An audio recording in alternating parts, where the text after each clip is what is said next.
ام المؤمنین عائشہ صدیقہ رضی اللہ تعالیٰ عنہ مبارک نے روایت اغا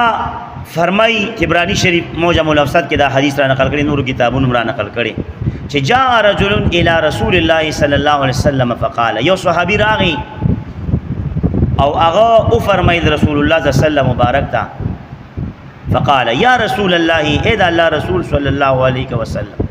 انک لاحب الی من نفسی، بیشکا تاسو ماتا ډیر محبوب یې د خپل نفس نه، د خپل ځان نه هم، وانک لاحب الی من اهلی، او بیشکا تاسو ماته ډیر محبوب او ګران یې د خپل اهل او عیال نه، خپل کور د خلکو نه،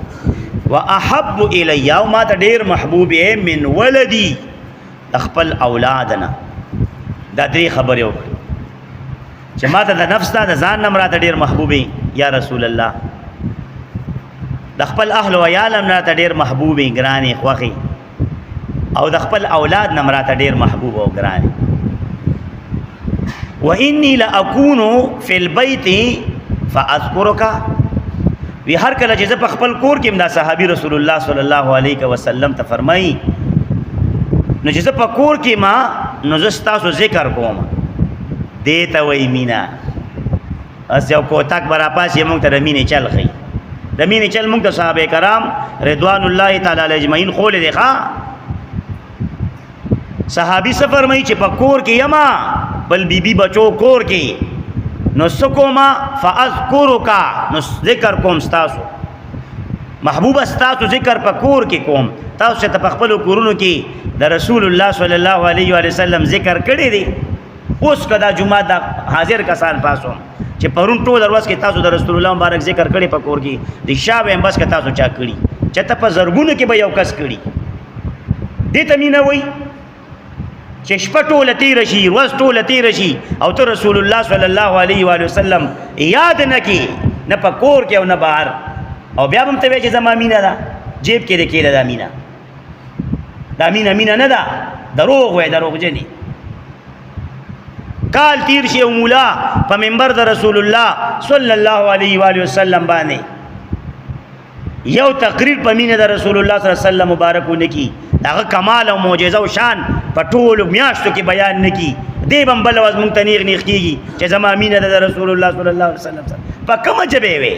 په کومه خولې وې، تا څومره تقریرونه په دې منبر په دې ټول کال کې په محبت رسول، په عشق رسول، د صحابه کرامو په عشق رسول، د تابعینو تبع تابعینو، د اهل بیتو، د اولیاء اتقیاء بزرګانو علماء حق په عشق رسول او په محبت رسول صلی الله علیه وسلم کړي دي. څومره تقریرونه دي کړي. تا نه موږ د محبت چل زده کو، که د صحابو نه زده کو.